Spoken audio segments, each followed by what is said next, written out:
కాంగ్రెస్ ప్రభుత్వం అధికారంలోకి వచ్చిన తర్వాత జరిగిన మూడో అసెంబ్లీ బడ్జెట్ సమావేశాల్లో కూడా బీసీల సమస్యలు పట్టించుకోలేదని ఆరోపించారు BC JAC chairman Jajula Srinivas Goud. అధికారంలోకి రాగానే బీసీ సబ్ ప్లాన్ చట్టం తెస్తామని, ప్రతి సంవత్సరం 20,000 కోట్లు కేటాయిస్తామని హామీ ఇచ్చారు. 2 ఏళ్లలో బీసీలకు కేటాయింపులు, ఖర్చు కూడా పరిమితంగానే ఉందన్నారు. ఫీజు రియంబర్స్మెంట్ బకాయిలు చెల్లించకపోవడంతో బీసీ విద్యార్థులు ఇబ్బందులు పడుతున్నారని, ప్రభుత్వం వెంటనే విడుదల చేయాలని డిమాండ్ చేశారు జాజుల శ్రీనివాస్ గౌడ్. ఇది కామారెడ్డి డిక్లరేషన్. ప్రతి ఆర్థిక సంవత్సరానికి 20,000 కోట్లు కేటాయించి అంతిమంగా ఈ 5 సంవత్సరాల్లో 1,00,000 కోట్లు కేటాయిస్తామన్నాడు. ఇవాళ ఎన్ని కేటాయించారు?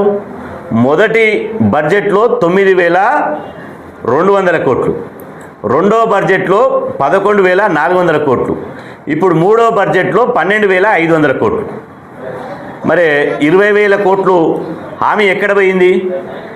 మళ్ళీ కేటాయించి 20,000 కోట్లు కేటాయిస్తామని చెప్పి మోసం చేసి 9,000 కోట్లు, 11,000 కోట్లు, 12,000 కోట్లు కేటాయించి ఖర్చు చేసింది ఎంత? ఈ 2 సంవత్సరాల బడ్జెట్లో ఖర్చు చేసింది కేవలం 6,000 కోట్లు మాత్రమే ఖర్చు చేసింది. అంటే ఇవాళ 9, 11, 20,000 కోట్లు 2 సంవత్సరాలు కలిసి 20,000 కోట్లు కేటాయిస్తే అందులో కేటాయించింది కేవలం 25 నుంచి 30% మాత్రమే. కాంగ్రెస్ ప్రభుత్వం అధికారంలోకి వచ్చిన తర్వాత 2 బడ్జెట్లో బీసీలకు ఖర్చు చేసింది 25% నుంచి 30%. ఈ 25% నుంచి 30% కనుక ఖర్చు చేస్తే 5 ఏళ్ళు కాదు, ఇంకా 1000 ఏళ్ళు ఉన్న ఇట్లాంటి బడ్జెట్లు కేటాయిస్తే ఇంకా 1000 సార్లు 1000 ఏళ్ల బడ్జెట్ కేటాయించిన బీసీలు అభివృద్ధి చెందరు.